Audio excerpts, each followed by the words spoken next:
Good afternoon, tabi sa Intero. Yadi kita niyan sa Bulan North Central School A. Hindi sa Barangay Aquino, no? Gusto ko kamo ipashare sa saro na magayon na lugar, interesting na lugar, pero mamundo na lugar, no?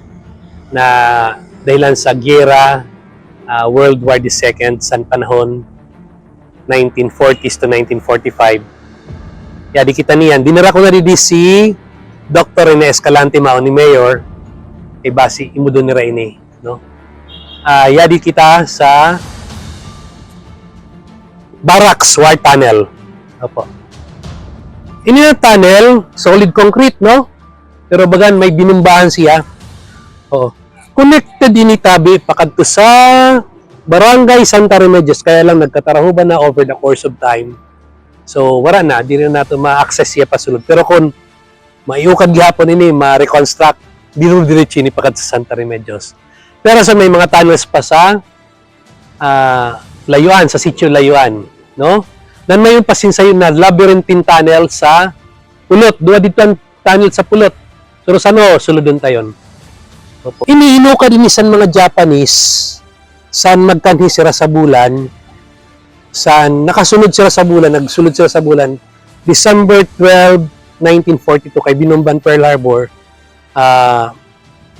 December 8. Pag December 10, naglanding sila sa Legazpi, then nagbiyahe na sila pa bulan, sinakop na nila bulan sa December 12. Then after that, nagkaigwa na kita sin occupation, Japanese occupation, na ano pa lang kay ginahoy na barracks na lugar na niya na Aquino.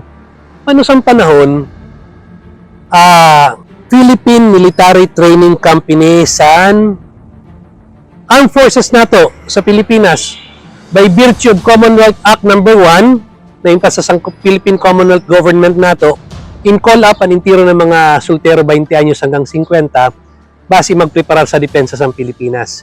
Kaya na lugar is a Philippine Military Training Camp or barracks or cadre site. Kaya ang mga gugurangan tatabi ang ngaran sini maski sa panahon karami barracks makadungakit sa barracks yung palan Philippine Military Training Site ini pakadto ini sa may airport nato, no? So nan ang mga soldados din nag-iristar pinang padarara na kundi hindi na lugar. May mga nagkamaratay din na mga may mga trainees din na nagkamaratay sa bataan ng somewhere sa mga battlefields during the Second World War. Aram ko na ang mga estudyante dito terminin urayagan, pero ang mga naghanap ang mga taga-bulan na diri ini aram. Isera ma-reconstruct ini mahingayad as a matter of heritage, no? Sa nato munisipyo kaya sa Municipal Tourism and Culture and Arts Office kay basi. Maging panumduman sa ato, intero na taga-bulan.